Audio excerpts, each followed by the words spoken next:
அனைவருக்கும் தெய்வீக வணக்கம். நான் உங்கள் Karthik. Welcome to divine root YouTube channel. இன்னைக்கு நம்ம பார்க்க போறது இன்றைய தினம் ஜூன் மாதம் 14ஆம் தேதி வைகாசி மாதத்தின் கடைசி நாள் வெள்ளிக்கிழமை மற்றும் அஷ்டமி திதி சேருகின்ற மிகவுமே அற்புதமான ஒரு திருநாள். ஒரு டம்ளர் தண்ணீர் மற்றும் ஒரு ஸ்பூன் அளவிற்கு சோம்பு போதும். தாறுமாறாக பணம் உங்கள் வீடு தேடி வரும். நம்ம யூடியூப் சேனல்ல பணவசியத்திற்காக, அதாவது பணத்தை ஈர்ப்பதற்காக நிறைய தாந்திரீக முறைகள், மந்திர ஜபங்கள், ரகசிய வழிபாட்டு முறைகள் மற்றும் லா ஆஃப் அட்ராக்ஷன் மெத்தட்ஸ்னு பல பதிவுகளை பார்த்துக்கிட்டு இருக்கோம். அந்த வரிசையில இப்ப நம்ம பார்க்க போறது மிக மிக எளிமையான சூட்சமம் வாய்ந்த ஒரு பணவசிய தாந்திரீக முறை. இதுல எந்த ஒரு மந்திரங்களோ பூஜைகளோ கிடையாதுங்க. எல்லாருமே தாராளமாக பயன்படுத்தலாம். இன்றைய வெள்ளிக்கிழமை மற்றும் அஷ்டமி திதி சேரும் நாளை முன்னிட்டு ஆல்ரெடி நம்ம சேனல்ல ஒரு பதிவை அப்லோட் பண்ணியிருக்கோம். அந்த தாந்திரீக முறையை ஃபாலோ பண்றவங்களும் இப்ப நம்ம பார்க்க போகும் இந்த மெத்தடையும் நீங்க சேர்க்கலாம். அந்த பதிவை பார்க்காதவங்களுக்காக இந்த வீடியோவோட என் கார்டுல மற்றும் ஐ பட்டன்ல நான் லிங்க் கொடுக்கறேங்க. மேலும் நம்ம டிவைன் ரூட் சேனலுடைய லேட்டஸ்ட் வீடியோஸை நீங்க செக் பண்ணி பார்த்தீங்கனாலே அந்த பதிவு அவைலபிளாக இருக்கும். சரிங்க, இந்த தாந்திரீகத்தை எப்படி எந்த நேரத்தில் செய்யணும்ன்றத இந்த வீடியோல டீடைல்டா நம்ம தெரிஞ்சுக்கலாம். அதற்கு முன்னாடி நம்ம சேனலை இப்பதான் நீங்க ஃபர்ஸ்ட் டைம் பாக்குறீங்கன்னா மறக்காம சப்ஸ்கிரைப் பண்ணிக்கோங்க. பக்கத்துல இருக்க பெல் ஐகானையும் பிரஸ் பண்ணிக்கோங்க. அப்பதான் அப்லோட் பண்ற எல்லா பயனுள்ள தகவல்களும் உடனடியா உங்களுக்கு நோட்டிபிகேஷன்ல வரும். இன்னொரு முக்கியமான தகவல், நீண்ட நாட்களாக நம்ம கமெண்ட் பாக்ஸ்ல நீங்க கேட்டிருந்த விஷயம், அதாவது தனிப்பட்ட முறையில ஜாதகம் பார்க்க முடியுமான்னு கேட்டிருந்தீங்க. மொத்தம் 3 சேனல்களை நம்ம ரன் பண்ணிக்கிட்டு இருக்கிறதுனால தனிப்பட்ட முறையில் ஜாதகம் பார்ப்பதற்கு கொஞ்சம் நேரம் குறைவாக இருக்குங்க. இருந்தாலும் நிறைய பேர் நீங்க கேட்கறதுனால ஒரு நாளைக்கு 3 ஜாதகங்களாவது பார்க்கலாம்னு நம்ம முடிவு பண்ணியிருந்தோம். சோ 2 வாரங்களுக்கு முன்னாடி நம்முடைய வீடியோஸ்ல ஜாதகம் பார்க்க அப்பாயின்மெண்ட் புக் பண்றதுக்கான வாட்ஸ்அப் நம்பரை நம்ம கொடுத்திருந்தோம். நிறைய பேர் நீங்க புக் பண்ணியிருக்கிறதுனால ஜூன் மாதம் 30ஆம் தேதி வரைக்கும் இப்போ டேட்ஸ் நமக்கு ஃபுல்லா இருக்குங்க. நிறைய பேர் நம்ம கமெண்ட் பாக்ஸ்ல ஜாதகம் பார்ப்பதற்கான அந்த நம்பர் கொடுக்கறது இல்லைன்னு நீங்க கேட்டிருக்கீங்க. இதற்கு காரணம் ஜூன் மாதம் 30ஆம் தேதி வரைக்கும் இப்போ நமக்கு டேட்ஸ் ஃபுல்லா இருக்கிறதுனால அந்த அப்பாயின்மெண்ட் எல்லாத்தையுமே முடிச்சிட்டு அடுத்த வாரம் உங்களுக்கு நான் திரும்பவும் வாட்ஸ்அப் நம்பர் கொடுக்கறேங்க. ஜூன் 18 அல்லது 19 தேதிகளில் வரக்கூடிய வீடியோஸ்ல அந்த வாட்ஸ்அப் நம்பர் நான் உங்களுக்கு கொடுக்கறேன். தேவைப்படுறவங்க நீங்க அப்பாயின்மெண்ட் புக் பண்ணிக்கலாம். சரி, வாங்க இன்னைக்கு பதிவுக்குள்ள போகலாம். இப்ப நம்ம பார்க்க போகும் இந்த தாந்திரிகத்தை இரவு நேர சுக்கிரஹோரை நேரத்தில் செய்வது உச்சக்கட்ட பலனை கொடுக்கும். இரவு சுக்கிரஹோரை நேரம் 8 மணி முதல் 9 மணி வரை. தவிர்க்க முடியாத காரணத்தினால இந்த நேரத்தை பயன்படுத்திக்க முடியாதவங்க மாலை 6 மணி முதல் நள்ளிரவு 12 மணி வரை இருக்கும் இந்த இடைப்பட்ட நேரத்தில் எப்ப வேணாலும் இந்த மெத்தடை நீங்க ஃபாலோ பண்ணலாம். இக வாழ்க்கையின் அத்தனை சுகங்களையும் 16 செல்வங்களையும் நமக்கு வாரி வழங்கக்கூடிய கிரகம் சுக்கிர பகவான். அதனால சுக்கிரஹோரை நேரத்தை நீங்க பயன்படுத்திக்க பாருங்க. அதே போல அஷ்டமி திதி நேரம் பார்த்தோம்னா இன்றைய நாள் முழுவதுமே நமக்கு அஷ்டமி நிறைவாக இருக்குங்க.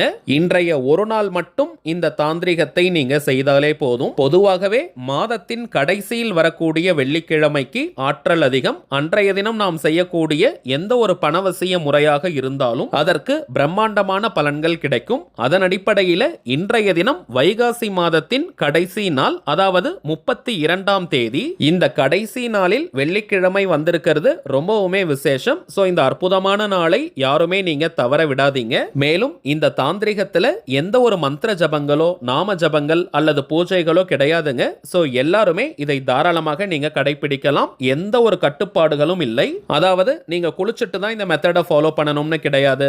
அசைவம் நீங்க சாப்பிட்டிருந்தாலும் இந்த மெத்தடை யூஸ் பண்ணலாம். பெண்கள் தீட்டு நேரமாக இருந்தாலும் நீங்க தவிர்க்கணும்ன்ற அவசியம் இல்லை. பெண்கள் தீட்டுன்னு மட்டும் கிடையாதுங்க, வேறு எந்த வகையான தீட்டாக இருந்தாலும் நீங்க இடைவெளி எடுக்கணும்ன்ற அவசியம் கிடையாது. ஆண்கள் பெண்கள் யார் வேணாலும் இந்த தாந்திரிகத்தை செய்யலாம். பணம் தொடர்பான எந்த விதமான பிரச்சனைகளாக இருந்தாலும் சரி, இன்றைய தினம் இந்த தாந்திரிகத்தை நீங்க செஞ்சு பாருங்க. உங்க கையில் தாராளமான பணப்புழக்கம் ஏற்படும். ஒரு சின்ன தகவல், வாய்ப்பு இருக்கிறவங்க இன்றைய தினம் இரவு 8 மணி முதல் 9 மணி வரை இருக்கும் இந்த சுக்கிரஹோரை நேரத்தில் கல்லுப்பை நீங்க வாங்குங்க.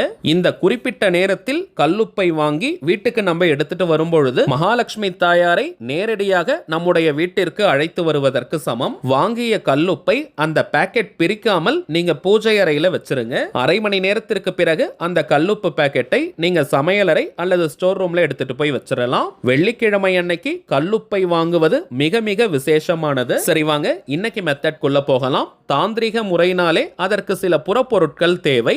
இந்த மெத்தடுக்கு பிரதானமாக நமக்கு தேவைப்படுவது 1 ஸ்பூன் அளவிற்கு சோம்பு நீங்க எடுத்துக்கோங்க. இதை பெருஞ்சீரகம்னு கூட சொல்லுவாங்க. நார்மலா சமையலுக்கு பயன்படுத்தக்கூடிய சோம்பு தாங்க. வீட்ல ஆல்ரெடி நீங்க வச்சிருக்கீங்கன்னா அதையே எடுத்துக்கலாம். அப்படி இல்லைன்னா புதியதாக வாங்கிக்கோங்க. இந்த சோம்பை பயன்படுத்தி நம்ம சேனல்ல நிறைய தாந்திரிக முறைகளை பார்த்திருக்கோம். ஜனவசியம் மற்றும் பணவசியம்னு இரண்டிற்குமே இந்த சோம்பு தாந்திரிகத்தில் பயன்படும். அடுத்ததாக 2 சின்ன துண்டு அளவிற்கு பட்டை நீங்க எடுத்துக்கோங்க. ஆனால் இது கட்டாயம் கிடையாதுங்க. நீங்க வீட்ல வச்சிருக்கீங்கன்னா பயன்படுத்திக்கலாம். இல்லைன்னா நீங்க சேர்க்க வேண்டாம். இது கட்டாயம் கிடையாதுங்க. பட்டைக்கும் அதீதமான பணவசிய ஆற்றல் உண்டு. அதை சேர்க்கும் போது இன்னமும் சற்று கூடுதல் பலன் நமக்கு கிடைக்கும். அடுத்ததாக ஒரு 5 ரூபாய் நாணயத்தை நீங்க எடுத்துக்கோங்க.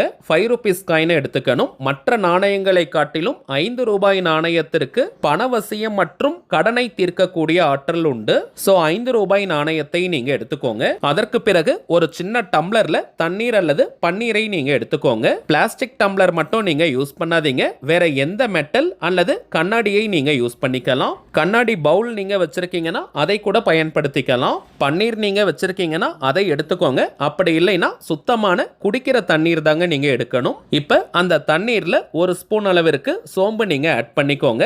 இரண்டாவதாக 2 துண்டு பட்டை. இந்த பட்டை தண்ணீரில் நம்ம போடும் பொழுது அதனுடைய சாரம் முழுவதும் தண்ணீரில் இறங்கும். அது அதீதமான பணவசிய ஆற்றலை ஏற்படுத்தும். கடைசியாக 5 ரூபாய் நாணயத்தையும் அந்த தண்ணீர்ல நீங்க போட்டு வச்சிருங்க. சோம்பு மற்றும் பட்டை இந்த ரெண்டினுடைய சாரமும் அந்த தண்ணீரில் இறங்கி அந்த நாணயத்தால் அது ஈர்க்கப்படும். இப்ப இந்த தாந்திரிக பொருள் அனைத்தையும் நீங்க சேர்த்ததற்கு பிறகு அந்த டம்ளரை வீட்டின் பூஜை அறையில நீங்க வச்சிருங்க. அதாவது சுவாமி படங்கள் எங்க இருக்கோ அந்த இடத்துல நீங்க வைக்கலாம். இன்கேஸ் நீங்க அசைவம் சாப்பிட்டிருக்கீங்க அல்லது குளிக்காம இருக்கீங்கன்னா பூஜை அறையில் வைக்க வேண்டாம். சமையலறை மேடையில கிச்சன்ல கேஸ் ஸ்டவ்க்கு பக்கத்துல நீங்க வச்சிருங்க. நல்லா நோட் பண்ணிக்கோங்க. சமையலறையில் இந்த டம்ளரை வைக்க போறவங்க உங்களுடைய கேஸ் ஸ்டவ்க்கு ரைட் ஹேண்ட் சைடுல வலது பக்கத்துல இந்த டம்ளரை வைக்கணும். இதை மூடியும் நீங்க வைக்கலாம் அல்லது திறந்து கூட வைக்கலாம். அது உங்களுடைய விருப்பம். இன்றைய இரவு முழுவதும் அந்த டம்ளர்ல இருக்கக்கூடிய தண்ணீர் அப்படியே இருக்கட்டும். நாளைய தினம் சனிக்கிழமை சாயங்காலம் 6 மணிக்கு முன்பாக அந்த தண்ணீர்ல இருக்கக்கூடிய நாணயத்தை எடுத்து வச்சிருங்க. அந்த தண்ணீரை நீங்க ஃபில்டர் பண்ணிக்கோங்க. அந்த சோம்பு மற்றும் பட்டையை நீங்க டஸ்ட்பின்ல தூக்கி போற்றலாம். அந்த பணவசிய தீர்த்தத்தை நீங்க வீடு முழுவதும் தெளிச்சு விடுங்க. குறிப்பாக பணம் வைக்கக்கூடிய பீரோ, லாக்கர், கல்லா பெட்டி மேல கொஞ்சம் நல்லாவே தெளிச்சு விட்டுருங்க. மீதம் இருக்கக்கூடிய தண்ணீரை செடிகளுக்கு பக்கத்துல நீங்க ஊற்றலாம் அல்லது கிச்சன் சிங்க்ல ஊத்திடுங்க. அந்த 5 ரூபாய் நாணயத்தை ஒரு சின்ன பேப்பர்ல மடிச்சு அல்லது கவர்க்குள்ள போட்டு பணம் வைக்கக்கூடிய இடத்துல நீங்க வச்சுக்கோங்க. மணி பர்ஸ், வேலட், ஹேண்ட்பேக் அல்லது பணம் வைக்கக்கூடிய எந்த இடத்துல வேணாலும் நீங்க வைக்கலாம். அதை செலவு செய்ய வேண்டாம். நாளைய தினம் இந்த தண்ணீரை நீங்க தெளிக்கும் போதும் எந்த விதமான கட்டுப்பாடுகளும் உங்களுக்கு கிடையாதுங்க. அவ்வளவுதாங்க இந்த மெத்தட். இப்ப நம்ம பார்த்ததை போல கரெக்டா நீங்க செஞ்சு பாருங்க. அனுபவ ரீதியாக பலன்கள் உங்களுக்கே தெரியும். சரிங்க, அவ்வளவுதான் இந்த பதிவு. நிச்சயமா உங்களுக்கு பயனுள்ளதா இருந்திருக்கும்னு நினைக்கிறேன். மேலும் இந்த வீடியோ உங்களுக்கு பிடிச்சிருந்தா மறக்காம லைக் பண்ணுங்க. நம்ம சேனலையும் சப்ஸ்கிரைப் பண்ணிக்கோங்க. தேவைப்பட்டுச்சுன்னா உங்க ஃப்ரெண்ட்ஸ் அண்ட் ஃபேமிலிக்கும் இந்த வீடியோவை ஷேர் பண்ணுங்க. அடுத்ததா இன்னொரு முக்கியமான தலைப்போட நான் உங்களை சந்திக்கிறேன். இன்றும் அன்புடன் கார்த்திக். நன்றி.